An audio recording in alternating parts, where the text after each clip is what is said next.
All right, what we're covering here is just a quick review of exponentials before we get into looking at logarithmic functions. Uh, so the reason they're important is because these logarithmic functions are actually the inverse operations of our exponential functions. So these are inverse operations or operators to exponentials. Okay, it's going to be the inverse operation for those. So in other words, if we have something like 2 to the x equals 5, how do we solve for that 5? Or 3 to the x equals 27? We may be able to just kind of be clever and come up with that, but if it's not something like 27, what if it's like 17 or something like that? Solving that, we have to have a method for doing that, and so we need an inverse operator for doing that. Kind of like if I ever have something that's like 3 times x equals 15, in order to solve that, I need the inverse operation of multiplying by 3.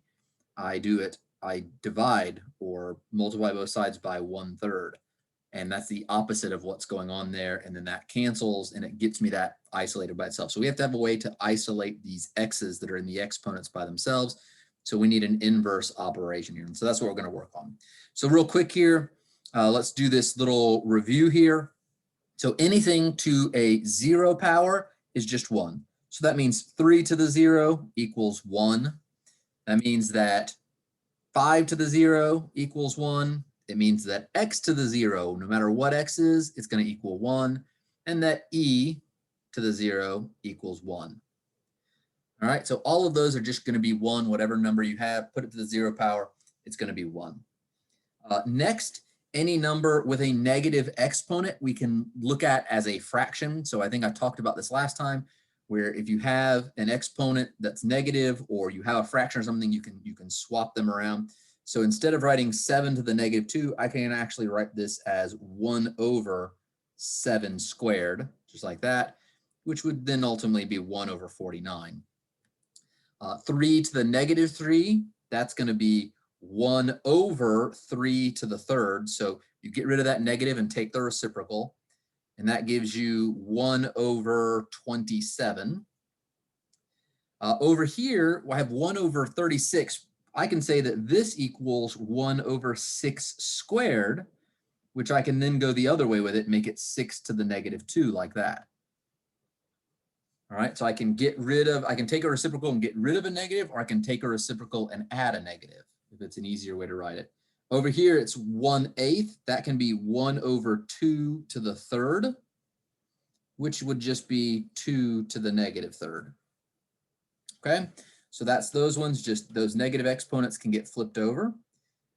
Fractional exponents are a little different here. What they do, if it's on the bottom, if it's a fraction, you're just going to take that root of it.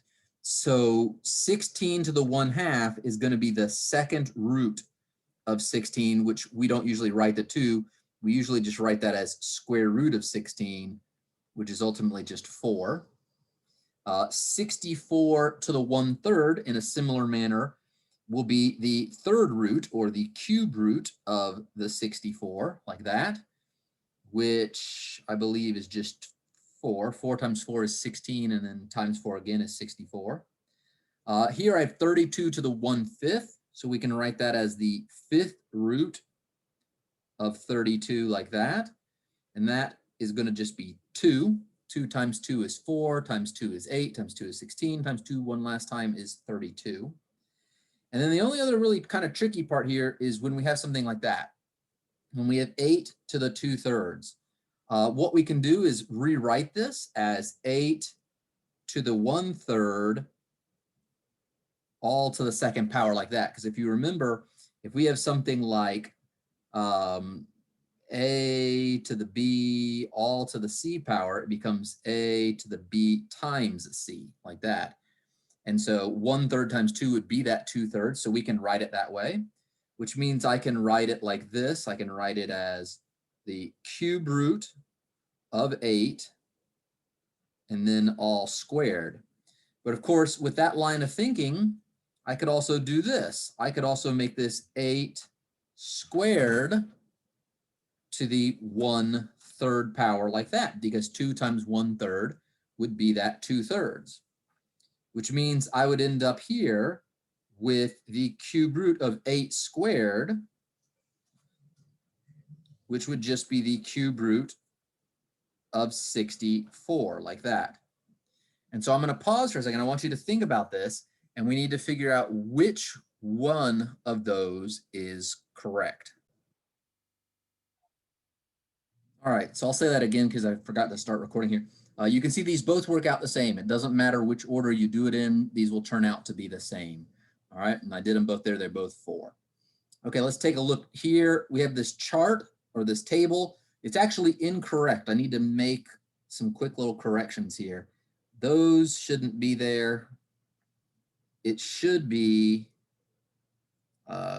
oops, I shouldn't have gotten rid of this one, hold on. It should be like this. This should be 2, oops, too thick.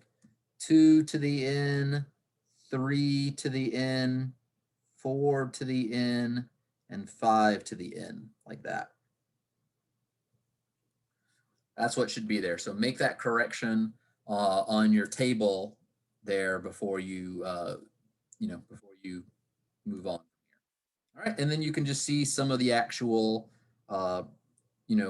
versions of this. So this one is like 2 to the first, this one's 2 to the second, this is 2 to the third, 2 to the fourth, and so on and so forth. And down here you have like 5 to the first, 5 to the second, 5 to the third, if I can squish it in there, right? And you can see all these different values for you.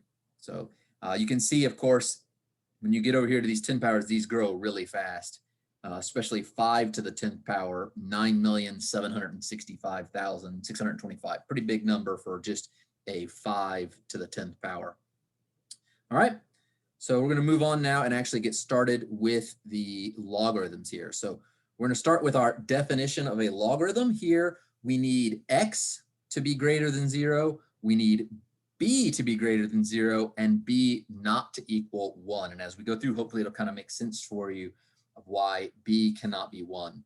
And so most of you probably learned this from the old trick way of just kind of rearranging everything, where you took this base here, this little b that was here, and you put it there, and then you took the y that was here and you put it right there, and then you just had it equal over next to the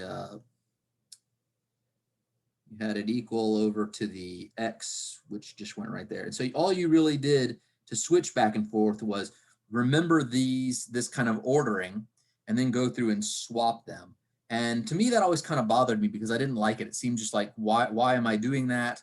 Why am I just switching them around like that? I was never a big fan because it was just kind of memorization. The way I like to think about it is that they are inverse operations of each other, that logs undo exponentials and exponentials undo logarithms. And so if I have something like log of base, base 5 of 15 equals 7. If I have something like that, what I want to do is get rid of that logarithm. And if I have something like 2, well, let's put it this way. Let's put I'm going to put an x there. Let's say I have 2 to the x equals 9. Like, I have to solve for those x's. So for this one over here, what I'm going to want to do is use exponentials and logs of matching bases. So with this one, I see I have a base here of 2. That's the base of my exponent. So what I'm going to do is take the log of base 2 of both sides. All right, I'm going to apply it to both sides. It's that old rule. What you do to one side, you do it to the other. And so I end up with log base 2 of 2 to the x equals log base 2 of 9. And you can see what happens here is I have log base 2 of 2 to the x. Well, what kind of happens here is this log base 2 essentially kind of cancels out that 2 exponent there. And on that left-hand side, all we're left with is the x. And so by doing that, I would have solved for what x equals just by using it as an operation rather than using it as some kind of just switcheroo thing that I do here. All right, so I use it as an operation to go through and do that. And I'll show you some more as we do some of these problems if you like that way of thinking about it. And then this one here, I'm going to move it over just a little bit. I can do the same sort of thing. Here I have a log, so I'm going to use an exponent to get rid of it. So I see my base is 5 right there.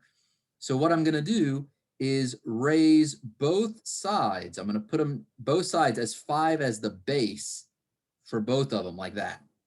So I still have my log base 5 and my 7. They're just the exponents of a 5 now. And it turns out what happens is this log base 5 is going to, again, cancel with this 5 that's our base. They will cancel out, and we'll be left with x equals 5 to the 7th. And so we can go through and solve for x just by doing the inverse operations of them. I personally always found that much easier to remember than the whole just switch them around thing. But it's kind of up to you. All right, it's up to you. I think this way that I just showed you is going to work a lot better, especially as the problems get harder. It's not a great thing when you're doing the simple ones that we're going to be doing, down below here, but it's more like proper technique, and the more you practice it, the better you'll get at it, and the better it will go for you. And so anyway, I would recommend you try to think of it this way up here rather than just memorizing some magic switch around thing that gives you the answer, and you don't know why it gives you the answer. And you don't even have to know how a log actually works or anything like that. You just have to do this and it will work out for you. All right, so the function f of x is going to be log a of x or something like that. Oh, wait, b, I wrote an a. Log base b of x is the logarithmic function with base b. So that's what you're going to try and match up, is the base of the logarithm to the base of your exponential to get them to undo each other. So for example, we have log base 3 of 9 equals 2. That's that right there. Log base 3 of 9 equals 2. And that's equivalent to saying 3 squared equals 9. And I can do that with just looking at it like a switcheroo kind of a thing like that. Or I can do it like this one I did here, where I raised both sides. I made them both sides. It's 3 to the log base 3 of 9 equals 3 to the 2. Those will cancel, and I get 9 equals 3 to the 2. So whichever way you prefer, again, go with that. And then here, the exponential one, 4 to the 3rd equals 343. What I can do is take a log base 4 of both sides. Log base 4 of 4 to the 3rd is just 3. And then log base 4 of 343 is what we'll have. So log base 4 of 343. And so this will be equivalent to log base 4 of 343. Okay? And then I'm going to just do a couple of little quick examples here. Now, first couple of them I might, actually write this out like I've been doing just to show you here. But then, as you get better, you just kind of just start doing them without actually writing out this, without really writing out this middle step right there. So if I look at this one, I have log base 5 of x equals 2. So I can write that as 5 to the log base 5 of x equals 5 to the 2. Again, I just made both sides up there the exponents of my 5. I matched the base. So 5 to the log base 5 of x is just x, because those two will basically cancel out. And I'll be left with 5 squared. Okay? Now, what I've got next is the next one here. I'll do this one more for you, and then I'm going to let y'all try these. Again, I have a log. This time my base is b. So I'm going to do b to the log base b of 64 equals b to the 3. And so then this, oh no, what happened?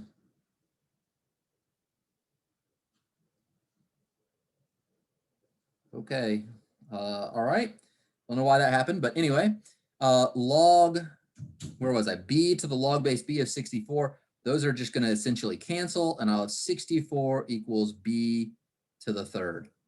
Okay, All right, so I'm gonna go ahead and pause this. I want you to try working on 3, 4, 5. Again, if you're good and you're comfortable, you don't necessarily have to write that first step there. If you want to just skip to this one and you're good at it and you understand it, you go right on ahead and do it.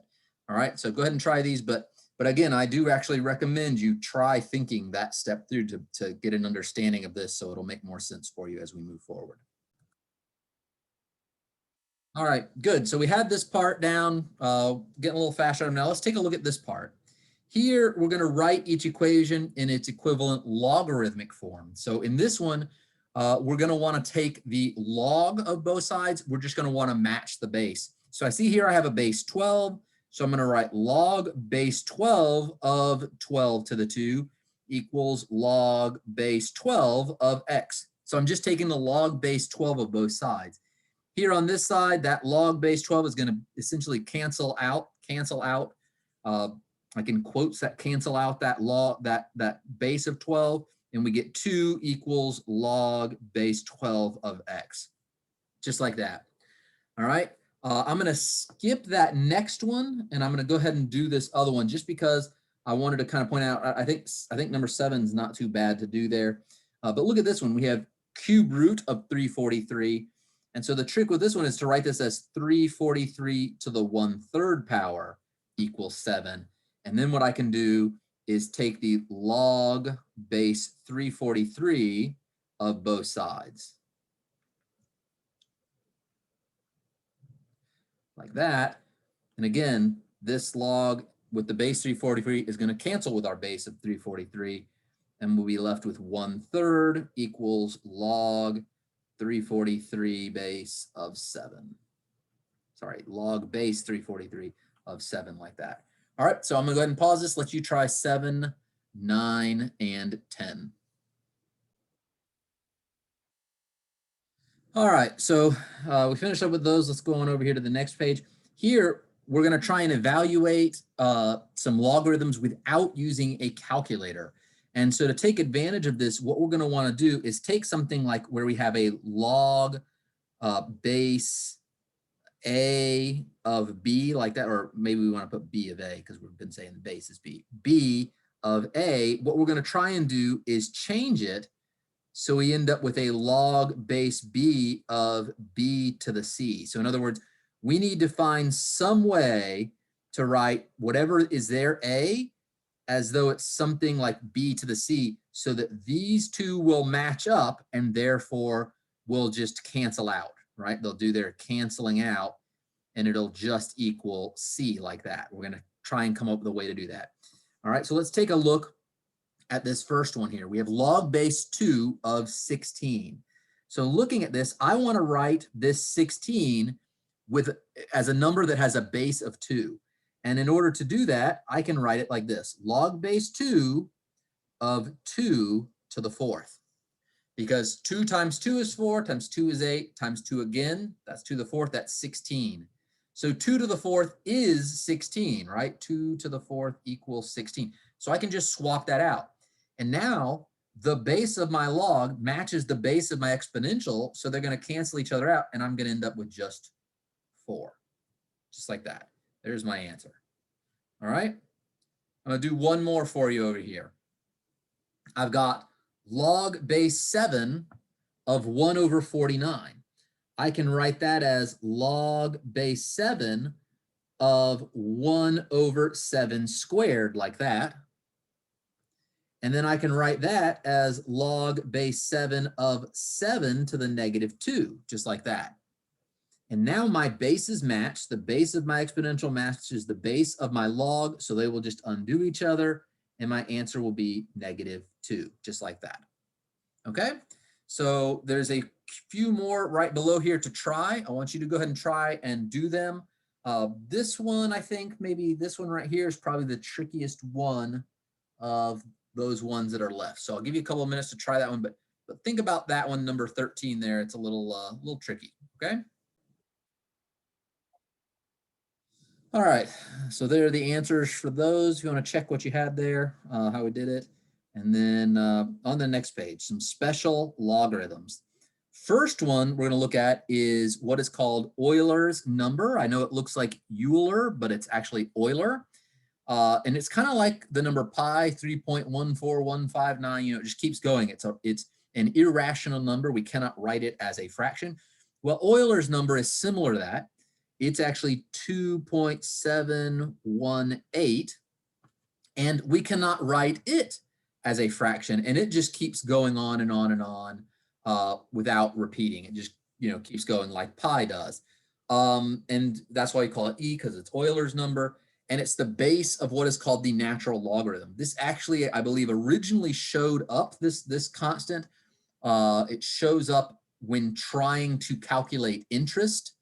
And then it also starts to show up in different places in calculus. It has some special properties. It shows up for use in, you know, a lot of your sciences. So in finances, when you're doing like interest, it shows up in quantum mechanics. It shows up in thermal physics. It shows up in chemistry. It shows up in a lot of places in the sciences and stuff too. All right, and so it's good to be able to work with it, and it actually becomes very useful. So the logarithmic function with a base e, that Euler's number, that right there, is called the natural logarithmic function. All right, because we get this kind of naturally occurring number e, 2.718. The notation for this, normally you would write this as log base e of x, but what we can do, and we're going to write, I'm going to show it in two ways here. We can just write a cursive ln like that, or some people like to write it like this, ln of x.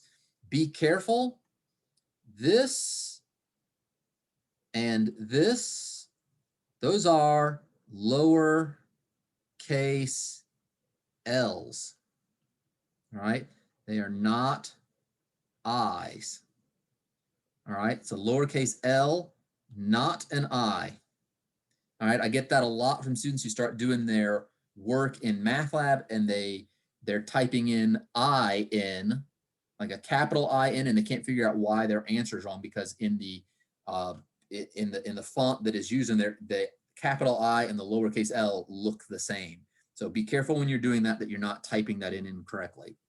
The next thing is the logarithmic function with a base of 10 is called the common logarithmic function. We have 10 fingers, we have a base 10 number system, so we use a base 10 quite a lot. And for this one, what you can do is, instead of writing log base 10 like that, if you just don't write the base in, you're implying that it is a base 10. So this is how you want to write the log base 10, and that's how the key usually on calculators looks. And then either this or this is how you're going to write natural log. It's just lowercase l and then a lowercase n. After that, we have some problems using these two special ones. They're not really any different than the ones we were just doing before, but I'll go ahead and do the first couple of them for you. If we take a look at this first one, we have log base 10 of 10 to the 9. So that's what that is. When we don't write anything, that means that's a log base 10 of 10 to the 9. So it's the common logarithm of 10 to the 9, which means that's just going to cancel with that, and we're just going to get 9. All right. And then we can do this next one here again. We've got log of 1,000. So this is log base 10 of 1,000. And so I want to make those match. And so log base 10 of 10 to the third. 10 to the third is 1,000. So my logs will cancel out, and I'll be left with just a 3. All right. So it's just things like that that you're trying to do. Like if you're trying to do this one, this would be the natural log. It has a base of e. So you'd want to do, you know, if you wanted to write this out, you could write this as log base e of e to the 0, because e to the 0 is 1. All right. So I'll leave the other ones for you to try. Of course, there's some more practice problems after this. And way over here at the end are all the answers in case you want to take a look and check them. All right. So that's pretty much it for now.